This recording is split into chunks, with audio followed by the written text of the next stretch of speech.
A rain lashed the pavement. Sheets of water blurred the city lights. It was a cold, harsh downpour, the kind that mirrored inner turmoil. Amelia hurried across the street, clutching a bright yellow umbrella. She was on her way to meet Clara, her daughter. Clara was bringing her fiancé, Mark, a young lawyer she adored. Amelia found Clara's usual corner table empty. She settled in, her heart pounding with a mother's nervous anticipation. She hadn't warmed up to Mark yet.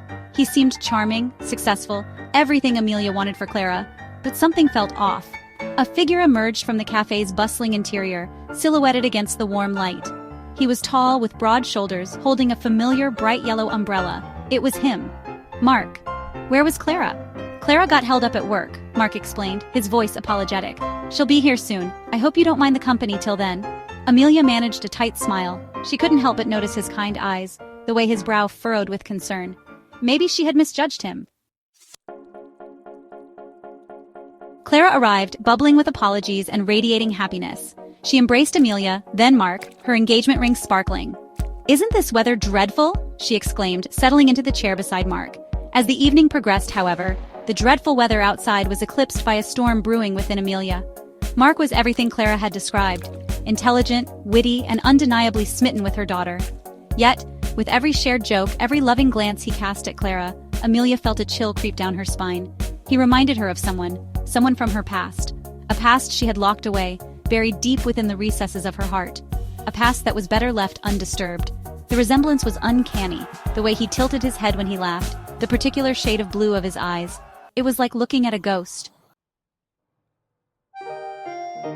The rain continued its relentless drumming as they left the cafe. Clara, ever the optimist, declared that it only amplified their joy. As they waited for a cab, Amelia found herself standing beside Mark. "You remind me of someone," she blurted out, instantly regretting her words. Mark turned to her, his brow furrowed in concern. "Oh?" He seemed genuinely curious, not offended. "It's silly, really," Amelia backtracked, forcing a light laugh.